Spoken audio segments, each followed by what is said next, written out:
ರಾಜೇಶ್ ಸಾರಥ್ಯದಲ್ಲಿ VR news ಸುದ್ದಿ ಹಾಗೂ ಜಾಹೀರಾತುಗಾಗಿ ಸಂಪರ್ಕಿಸಿ 7483811663 ಸತ್ಯ ಮತ್ತು ಸತ್ಯತೆ ನಿಮ್ಮ ಮುಂದೆ ತೆರೆದಿಡುವ ಪ್ರಯತ್ನ.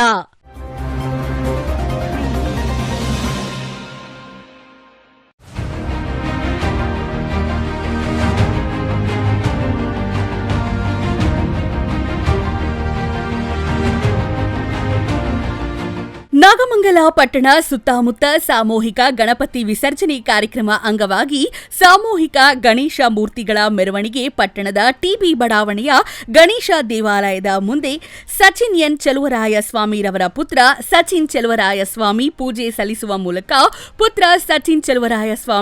ಸಲ್ಲಿಸುವ ಮೂಲಕ ಮೆರವಣಿಗೆಗೆ ಚಾಲನೆ ನೀಡಿದರು. ಮೆರವಣಿಗೆ ಸಾಗಿದ್ದ ಮಾರ್ಗ ಪೊಲೀಸ್ ಇಲಾಖೆಯಿಂದ ಪೂರ್ವ ಅನುಮತಿ ಪಡೆದಂತಹ ಪಟ್ಟಣದ ಟಿಬಿ ಬಡಾವಣೆಯಲ್ಲಿ ಬಿಜಿಎಸ್ ವೃತ್ತದಿಂದ ಚಾಮರಾಜನಗರ ಜೀವರ್ಗಿ ರಾಷ್ಟ್ರೀಯ ಹೆದ್ದಾರಿಯಲ್ಲಿ ಮೆರವಣಿಗೆ ಸಾಗಿ ಮಂಡ್ಯ ಸರ್ಕಲ್ ತಲುಪಿ ನಂತರ ಯೂಟರ್ನ್ ಪಡೆಯುವ ಮೂಲಕ ಶ್ರೀ ಸೋಮಶೇಖರ ಸ್ವಾಮಿ ದೇವಾಲಯದ ರಸ್ತೆಯ ಮೂಲಕ ಪಡಗೋಳ ಪಟ್ಟಣ ರಸ್ತೆ ಸರ್ಕಲ್ ಮಾರಮ್ಮ ವೃತ್ತ ಬಡಗೂಡಮ್ಮ ದೇವಿ ಸರ್ಕಲ್ ಮೂಲಕ ತೆರಳಿ ಗಾಣಿಗರ ಬೀದಿಯನ್ನ ತಲುಪಿ ನಂತರ ಹಂಪಿ ಅರಸಿನ ಕೊಳದಲ್ಲಿ 11 ಗಣಪತಿ ಮೂರ್ತಿಯನ್ನು ವಿಸರ್ಜನೆ ಮಾಡಲಾಯಿತು. ನಾಗಮಂಗಲ ಪಟ್ಟಣದ ಸಾಮೂಹಿಕ ಗಣಪತಿ ಮೂರ್ತಿಗಳ ಮೆರವಣಿಗೆ ಗುರುವಾರ ಲಕ್ಷಾಂತರ ಭಕ್ತರ ಸಮ್ಮುಖದಲ್ಲಿ ವಿಜೃಂಭಣೆಯಿಂದ ಕಾರ್ಯಕ್ರಮ ನಡೆಯಿತು. ಈ ಹಿನ್ನೆಲೆ ಮೆರವಣಿಗೆ ಮೇಲೆ ಪೊಲೀಸರ ಹದ್ದಿನ ಕಣ್ಣು ಇರಿಸಲಾಯಿತು.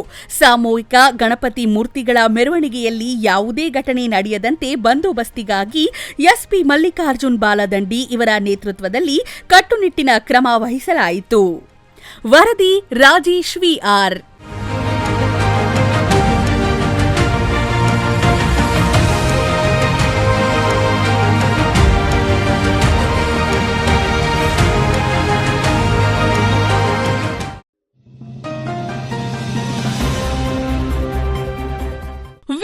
ರಾಜೇಶ್ ಸಾರಥ್ಯದಲ್ಲಿ ವಿಆರ್ ನ್ಯೂಸ್ ಸುದ್ದಿ ಹಾಗೂ ಜಾಹೀರಾತುಗಾಗಿ ಸಂಪರ್ಕಿಸಿ 7483811663 ಸತ್ಯ ಮತ್ತು ಸತ್ಯತೆ ನಿಮ್ಮ ಮುಂದೆ ತೆರೆದಿಡುವ ಪ್ರಯತ್ನ.